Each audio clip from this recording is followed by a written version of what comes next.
சஹாபாக்கள் கண்ணியமிக்கவர்கள் என்பதில் எந்த மாற்று கருத்தும் இல்லை. அவர்களை பின்பற்றுவதற்கு யார் உங்களுக்கு அதிகாரம் கொடுத்தது? யார் குர்ஆன் சுன்னா இரண்டையும் பின்பற்றும் காலம் வரை நேர்வழியில் இருந்து மாறுவதில்லை என்பது சஹீஹான ஹதீஸ். கண்ணியம் பொருந்திய அல்லாஹ்வின் வேதத்தில் அல்லாஹ்வின் வேதத்தையும் தூதரையும் பின்பற்றுங்கள், அல்லாஹுக்கும் அவன் தூதருக்கும் கட்டுப்படுங்கள் என்பது வசனம். இவ்விரண்டையும் தவிர மூன்றாவது ஒன்றை பின்பற்றினால் சங்கிலி தொடர் போல மதிப்பிற்குரிய 4 இமாம்களை பின்பற்றுவதில் என்ன தவறு? நாளை மறுமையில் சஹாபாக்களை ஏன் பின்பற்றவில்லை என்று அல்லாஹ் கேள்வி கேட்பானா?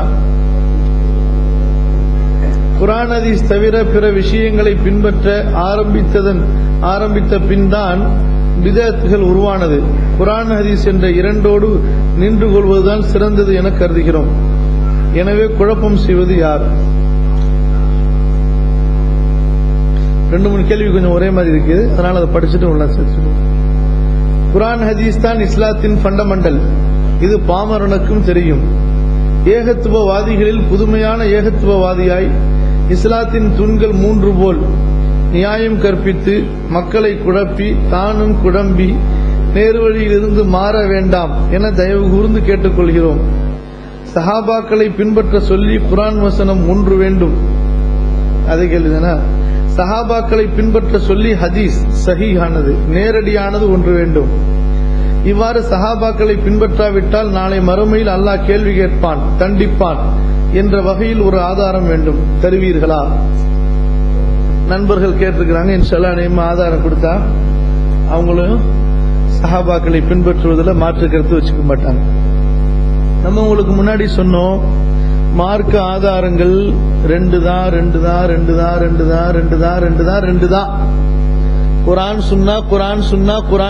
குர்ஆன் சுன்னா தான். இதுல 2வது கருத்தே கிடையாது. சஹாபாக்களுடைய கருத்துக்களை நாம் மார்க்க ஆதாரமாக தனி ஒரு தூணாக நிறுத்தவில்லை. நாம் என்ன கூறினோம்? குர்ஆன் சுன்னாவை புரிந்து கொள்வதில் சஹாபாக்களுக்கு மாற்றமாக செல்லக்கூடாது, புதுமையான வழியை நாம் கையாளக்கூடாது, அவர்கள் கூறிய விளக்கங்களுக்கு மாறுபட்ட கருத்துக்களை சொல்லக்கூடாது, குர்ஆன் சுன்னாவை புரிவதில் அவர்களுடைய விளக்கத்தை எடுத்துக்கொள்ள வேண்டும் என்றுதான் நாம் குறிப்பிடுகிறோமே தவிர சஹாபாக்களை பின்பற்றுவதை தனி ஒரு ஆதாரமாகவும் அல்லது சஹாபாக்கள் எல்லாம் குர்ஆன் ஹதீஸுக்கு முரண்பட்டு கூறியிருக்க குர்ஆன் ஹதீஸை தூக்கி எறிந்துவிட்டு சஹாபாக்கள் பின்னாடி செல்ல வேண்டும் என்று நாம் கூறுவது போல தயவு செய்து நாம் சொல்லுவது போன்று மாயை ஏற்படுத்துகிறார்களே. வேண்டுமென்றால் ஷைத்தான் உங்களுக்கு இப்படிப்பட்ட மாயை ஏற்படுத்தி உங்களை வழி தவற செய்யலாம். நான் இங்க உட்கார்ந்து இருக்கிறவங்கள கடைசி வரைக்கும் பயான் கேட்டவங்களை யாரும் நம்ம இப்படி சொன்னதா புரிஞ்சிருக்கலன்னு நினைக்கிறேன். இப்படி சொன்னோமா? எப்பயாவது யாராவது இந்த உட்கார்ந்து கேட்டவங்கள சஹாபாக்களுடைய சொல் செயல் அது குர்ஆனுக்கு முரண்பட்டு இருந்தாலும் குர்ஆன் ஹதீஸை புறக்கணித்து விட்டு அவர்களது சொல்லுக்கு பின்னாடி செல்ல வேண்டும், இப்படி யாராவது இந்த மாதிரி பேசினதை யாரும் கேட்டீங்களா? தனி ஒரு ஆதாரம் குர்ஆன் ஹதீஸ்ல நம்ம போய் எடுத்து படிக்க வேணாம், சஹாபாக்கள் சொன்னது எதுன்னு தேடி பார்த்து அதை அமல் செஞ்சா போதும் அப்படின்னு எப்பயாவது சொன்னோமா நம்ம? அதனால தெளிவா புரிஞ்சுக்கணும். இப்ப இவங்க கேக்குறாங்க, சஹாபாக்களை பின்பற்றுவதற்கு ஆதாரம் இருக்கா அப்படின்னு சொல்லிட்டு. நம்ம சொல்றோம், நீங்க குர்ஆன் தர்ஜுமா குர்ஆன் ஒழுங்கா படிச்சீங்கன்னா உங்களுக்கு ஆதாரம் இருக்கு. ஒரு சில ஆதாரங்களை சொல்றேன், ஒரு சில ஹதீசுகளை சொல்றேன். நீங்க அது போய் நீங்க ரெஃபர் பண்ணி பாருங்க, சிந்திச்சு பாருங்க, உங்களுடைய அறிஞர்கள்ட்ட கேட்டு பாருங்க, தப்பு கிடையாது. சூரத்துல் பக்ரால ஆரம்பத்திலேயே அல்லாஹ் ரப்புல் ஆலமீன் சொல்லுகின்றான், என்ன வசனம் அப்படின்னா 13வது வசனம். அல்லாஹ் சொல்றான், وَإِذَا قِيلَ لَهُمْ آمِنُوا كَمَا آمَنَ النَّاسُ قَالُوا أَنُؤْمِنُ كَمَا آمَنَ السُّفَهَاءُ أَلَا إِنَّهُمْ هُمُ السُّفَهَاءُ وَلَكِنْ لَا يَعْلَمُونَ. இந்த மக்கள் நம்பிக்கை கொண்டது போல் நீங்களும் நம்பிக்கை கொள்ளுங்கள் என்று அவர்களிடம் கூறப்படும் போது இம்மூடர்கள் நம்பிக்கை கொண்டது போல் நம்புவோமா என கேட்கின்றனர். கவனத்தில் கொள்க, அவர்களே மூடர்கள் ஆயினும் அறிந்து கொள்ள மாட்டார்கள். இது நம்ம மூத்த அறிஞர் அண்ணன் அவர்கள் செய்த தர்ஜுமா தான், நானா புதுசா தர்ஜுமா செய்யல. இதுல என்ன சொல்லப்பட்டிருக்கு? இந்த மக்கள் ஈமான் கொண்டது போன்று நீங்கள் ஈமான் கொண்டால். யாரை பார்த்து சொல்றான்? ரசூலுல்லாஹ் காலத்தில் வாழ்ந்த முனாஃபிக்குகளை பார்த்து அல்லாஹ் சொல்றான், இந்த மக்கள் ஈமான் கொண்டது போன்று நீங்கள் ஈமான் கொண்டால். இந்த மக்கள் ஈமான் கொண்டதுன்னா எந்த மக்கள் அல்லாஹ் சொல்றான்? எந்த மக்கள் அல்லாஹ் சொல்றான்? சஹாபாக்கள். ஏன் அல்லாஹ் சொல்ல வேண்டியதான குர்ஆன் ஹதீஸ்ல உள்ள மாதிரி நீங்கள் ஈமான் கொண்டால் நீங்க நேர்வழி பெற்றவர்கள் சொல்ல வேண்டியதானே? ஏன் அல்லாஹ் சொல்றான் சஹாபாக்கள் ஈமான் கொண்டது மாதிரின்னு சொல்றான்? சஹாபாக்களுடைய ஈமானை அமலை அல்லாஹ் அங்கே உரைகல்லாக ஆக்குகிறான். முனாஃபிக்கு நீ உன் இஷ்டத்துக்கு ஈமான் கொள்ள முடியாது. இந்த நபி தோழர்கள் இருக்காங்க பாருங்க, அப்பதான் அவங்க சொன்னாங்க முட்டாள்கள் மூமினான மாதிரி நாங்களும் மூமின் ஆவறதுன்னு சொல்லிட்டு. சஹாபாக்களை முட்டாளாக்கிய குரூப் யாரு? முனாஃபிக்குகள். இவங்களுக்கு ஒண்ணும் தெரியாது, இவங்க நம்பின மாதிரி நாங்க எப்படி நம்பிக்க முடியும், நாங்க அறிவோட சிந்திச்சு பார்ப்போம் அப்படின்னு சொன்ன குரூப் எல்லாம் யாருன்னு சொல்றான்? முனாஃபிக்குன்னு சொல்றான். இதே சூரத்துல் பக்ரால 127வது வசனம், நீங்கள் நம்பிக்கை கொண்டது போல் அவர்களும் நம்பிக்கை கொண்டால் நேர்வழி பெறுவார்கள். யாரை பார்த்து சொல்றான்? சஹாபாக்களை பார்த்து சொல்றான், நீங்கள் நம்பிக்கை கொண்டது போல் அந்த யூதர்களும் கிறிஸ்தவர்களும் அல்லது மற்ற மக்களும் மூமினாகி வந்தாங்கன்னா அவங்க நேர்வழி பெறுவார்கள். ஏன் அல்லாஹ் சொல்ல வேண்டியதானே? குர்ஆன் ஹதீஸ்ல உள்ள மாதிரி அவங்க மூமினானாங்கன்னா அவங்களுக்கு நேர்வழி கிடைக்கும் சொல்ல வேண்டியதுதானே?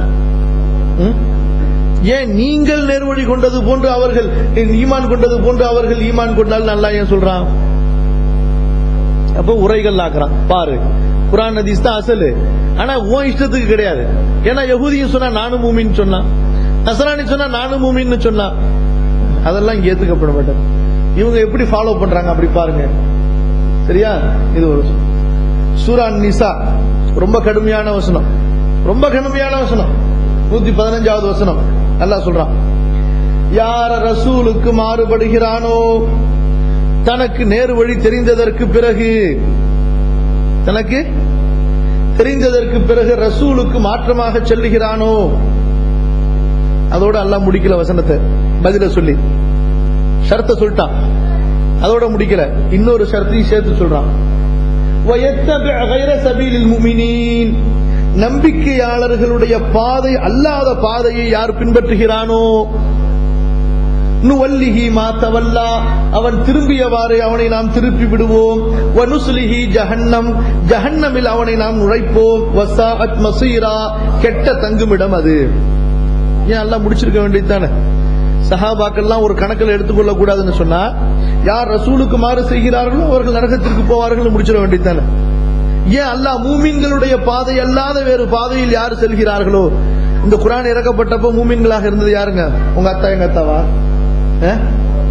உங்க பாட்டை என் பாட்டனா? நம்ம லப்பமார்களா, நம்ம ஆலிம்சமார்களா, அல்லது 4 இமாம்களா? யார் இருந்தா? இந்த குர்ஆன் இறக்கப்பட்ட போது மூமின்களாக யார் இருந்தார்கள்? அந்த மூமின்களுடைய பாதையை விட்டுட்டு வேற பாதையில நீங்க போனீங்கன்னா அப்படிங்கறத சேர்த்து சொன்ன, ரசூலுக்கு மாறு செய்தால் என்று சொல்லி மட்டும் நிறுத்தாமல் மூமின்களுடைய பாதையை விட்டுவிட்டு வேறு பாதையை நீங்கள் சென்றால் நீங்க போற பாதையிலேயே உங்களை அனுப்பி உங்களை நரகத்தில் கொண்டு போய் சேர்த்துருவோம். அப்ப அந்த மூமின்களுடைய பாதை அல்லாத ஒரு புதிய பாதையை தனக்கு ஏற்படுத்துவது அது நரகத்தின் பாதை. யார் சொல்றா? ரப்பு சொல்லுகிறான். சரி, சூரா தௌபா 100வது வசனம் அல்லாஹ் சொல்றான், والسابقون الأولون من المهاجرين والأنصار والذين اتبعوهم بإحسان رضي الله عنهم ورضوا عنه أعد لهم جنات تجري تحتها الأنهار ذلك الفوز الكبير. சூரா அத்-தௌபா 9வது அத்தியாயத்தினுடைய 100வது வசனம். கவனமா கேளுங்க, தர்ஜுமா. முந்தியவர்கள், முதலாம் அவர்கள் யார்? அவங்க ஹிஜ்ரா செய்து வந்தவர்கள், மக்காவை விட்டு மதீனாவுக்கு வந்தவங்க. வல் அன்சார், அவர்களுக்கு உதவி செய்து ஆதரவு கொடுத்த அன்சாரிகள். அதுக்கப்புறமா குர்ஆன் ஹதீஸை பின்பற்றக்கூடியவர்கள், அப்படியா சொன்னான்ல? எப்படி சொல்லியிருக்கிறான்? யாருக்காவது ஆயத்து தெரியுமில்ல? இந்த ஆயத்து நிறைய கேட்டிருப்பீங்க. முந்தியவர்கள், முதலாம் அவர்கள், ஹிஜ்ரா செய்து வந்தவர்கள் அன்சாரிகள் என்று சொல்லிட்டு, என்ன அல்லாஹ் இல்முல் கைப் உடையவன், வருங்காலத்தில் எப்படியெல்லாம் குழப்பம் செய்வானு தெரியும். அல்லாஹ் என்ன செஞ்சான்? அதற்கு பிறகு குர்ஆன் ஹதீஸை பின்பற்றி கொண்டு வரக்கூடிய மக்கள் இந்த வாய் ஜாலத்தை வச்சுக்கிட்டு வார்த்தைகளை குழப்பானுன்னு சொல்லிட்டு அல்லாஹ் என்ன செஞ்சான்? வல்லதீன தபஉஹும் பிஇஹ்சான், நல்ல வழியில் இந்த முஹாஜிர்கள் அன்சாரிகளை பின்பற்றி வருபவர்கள், ரலியல்லாஹு அன்ஹும், இவர்கள் எல்லோரையும் அல்லாஹ் பொருந்திக் கொள்வான். வரது அன்ஹு, இவர்களும் அல்லாஹ்வை பொருந்திக் கொண்டார்கள். வஅஅத்த லஹும் ஜன்னாத்தின், இவர்களுக்கு சொர்க்கத்தை அல்லாஹ் தயார்படுத்தி வைத்திருக்கிறான். தஜ்ரீ மின் தஹ்தஹல் அன்ஹார், அதற்கு கீழே நதிகள் ஓடிக்கொண்டிருக்கும். காலிதீன ஃபீஹா, நிரந்தரமாக அதில் இருப்பார்கள். அபதா, எப்போதும். தாலிகல் ஃபௌசுல் அதீம், இதுதான் மகத்தான வெற்றி. சஹாபாக்களை பின்பற்றினா எங்க போலாம்? அவங்க எங்க போனாங்களோ அங்க போலாம். அல்லாஹ் சொல்றான், அந்த முஹாஜிர்கள் அன்சாரிகளை பின்பற்றி நல்ல வழியை நீங்களும் போனீங்கன்னு சொன்னா அவங்க எங்க போனாங்களோ அந்த வழி உங்களுக்கு அல்லாஹ்வுடைய பொருத்தம் கிடைக்குங்க. அல்லாஹ் தன்னுடைய ஷரத்தை சொல்றான் பாருங்க, பொருத்தம். அதுக்கு என்ன சொல்றான்? வல்லதீன தபஉஹும், அவர்களை பின்பற்றுங்கள். இதுக்கு விளக்கம் சொல்லும்போது சொல்றாங்க, அதாவதுங்க இதுக்கு என்ன அர்த்தம்னு சொன்னா, ஹிஜ்ரா நுஸ்ரத், அந்த ரெண்டுல மட்டும் சஹாபாக்களை பின்பற்றுறது. அப்ப என்ன அர்த்தம்? சஹாபாக்கள் இந்த ரெண்டு அமலை தவிர ஒரு அமலும் கிடையாது, குட்டிச்சவரா இருந்தாங்கன்னு அர்த்தம். வேற ஒண்ணுமே இல்ல சஹாபாக்கள்கிட்ட. ஹிஜ்ராங்கிற சிறப்பை தவிர, நுஸ்ராங்கிற சிறப்பை தவிர ஒண்ணுமே கிடையாது. மார்க் அண்டர்ஸ்டாண்டிங் கிடையாது, அமல் கிடையாது, ஒண்ணும் கிடையாது. ஹிஜ்ரா நுஸ்ரா செஞ்சதுனால அல்லாஹ் அவங்களை கரை சேர்த்துட்டான்னு அர்த்தம். எப்படிப்பட்ட மன இச்சையின் அர்த்தம் பாருங்க. இன்னொரு விஷயத்தை பாருங்க, இப்னு தைமிய்யா ரஹ்மத்துல்லாஹி அலைஹி இந்த ஆயத்துக்கு அர்த்தம் எழுதுறாங்க. எப்பா, உனக்கு எனக்கு அல்லாஹ்வுடைய பொருத்தம் கிடைக்கிறதுக்கு அல்லாஹ் ஷர்த்தாக்குனா அந்த சஹாபாக்களுடைய நல்ல வழிகளில் அவர்களை நாம் பின்பற்றுவதை. ஆனா அவங்களுக்கு அல்லாஹ் என்ன செஞ்சிட்டான் தெரியுமா? ஹிஜ்ரா நுஸ்ரா, ஹிஜ்ரா நுஸ்ரா, அவர்கள் செய்த மார்க்கத்திற்காக செய்த ஹிஜ்ரத், அவர்கள் மார்க்கத்திற்காக செய்த நுஸ்ரத், இதையே அல்லாஹ் பொருந்தி கொண்டு அவர்களை மன்னித்து விட்டான், அவர்களுக்கு சொர்க்கத்தை கொடுத்து விட்டான். அவங்க செஞ்ச, அவங்க தப்புகள் செய்திருந்தாலும் அந்த தப்புகள் மன்னிக்கப்பட்டு விட்டன. நம்ம யாரு சஹாபாக்கள் செஞ்ச தப்புல அவங்களை பின்பற்றுங்கன்னு சொல்லல.